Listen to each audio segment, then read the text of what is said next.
just woke up and I had the strangest dream. Do you ever have weird dreams? Sometimes your mind just dreams such funny things, hopefully not scary things. But our dreams usually don't make much sense at all, do they? But did you know that sometimes God can speak to us through our dreams? Whether we're sleeping or whether He speaks to us through a vision, which is like a dream, but when you're awake, kind of like a daydream. Our first story today is about Jesus' earthly father. Can you remember his name? Joseph, that's right. We normally only hear about him at Christmas. But did you know that God spoke to Joseph in a dream? And then we're going to hear a story about one of Jesus' disciples called Peter. God spoke to him through a vision and gave him a very important message.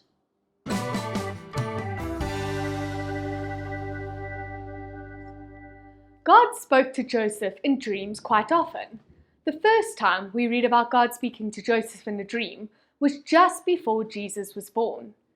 Joseph was engaged to Mary, but when he found out that she was pregnant before they got married, he wasn't sure what to do and decided to call off the wedding. That night, however, an angel visited Joseph in a dream and told him not to worry and to marry Mary because the baby she was carrying was Jesus, God's son. When Joseph woke up, he did exactly what the angel told him to do, and he married Mary. Later on, after Jesus was born, God spoke to Joseph in a dream again and told him that Jesus was in danger because Herod, the ruler of that country, was jealous of Jesus because he had heard that Jesus was a great king. Herod was plotting to kill Jesus, so God told Joseph in his dream to take Mary and Jesus and run away to Egypt. When Joseph woke up, he did exactly what God had told him to do in his dream, and so Jesus was safe. A few years later, Herod died. That night, Joseph had another dream in which God spoke to him and said, "Take Jesus and Mary back to Israel, because those who wanted to kill him are dead." The next morning, Joseph got up and did exactly what God had told him to do.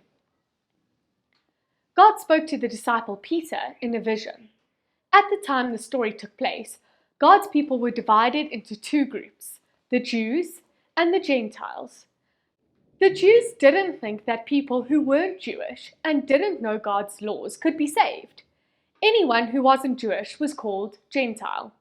Peter was Jewish. One day, he was in a place called Joppa and he was praying. Suddenly, he had a vision. He saw something that looked like a big sheet being lowered down by its four corners from heaven. It stopped next to Peter.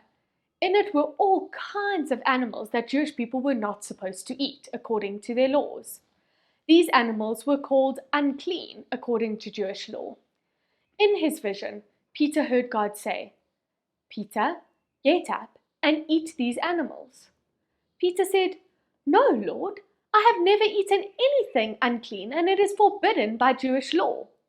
Then God said, "Don't call anything unclean that God has called clean." This happened 3 times, and then Peter saw the sheet being taken back into heaven. Just then, 3 men arrived from Caesarea, who were looking for Peter because their master, Cornelius, had sent them to find him. Cornelius was a Gentile, but he wanted to find out more about God. Peter realized that God had spoken to him through the vision that Jesus' love wasn't just for the Jews, but for the Gentiles. Jesus died for everyone. Peter decided to go with the men and told Cornelius and the other Gentile people about God, and they were saved.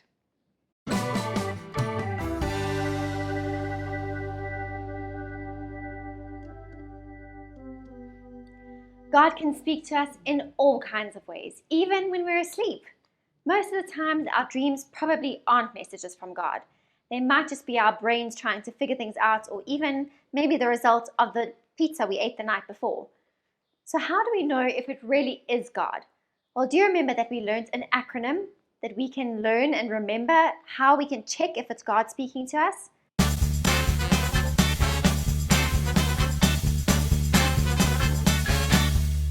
W stands for Word. Does it line up with what God says in the Bible? The Bible is God's special message to us, that tells us all about who He is. God will never tell us something that goes against what the Bible says. For example, we know that the Bible tells us not to lie, so God will never tell us to be untruthful. Whenever we hear something from God, we should always check it against what the Bible says and what we know about who God is from the Bible. O stands for others. Check with other Christians you trust and respect. When we believe we've heard a message from God, we should ask others who are also Christians to pray about it and to tell us what they think. R stands for right. Does it seem right and good? What would Jesus do? When we hear something from God, we should also check whether it sounds right and good to us. Sometimes God may ask us to do difficult things, like to be kind to people we don't like, or trust Him when it seems difficult. But we should make sure that what we think God is saying sounds like something Jesus would do. If it doesn't, we should make sure that we have heard God right. D stands for double check. If you are unsure about what God is saying to you, you should double check. Pray and ask God to show you clearly what He is saying and what He wants you to do.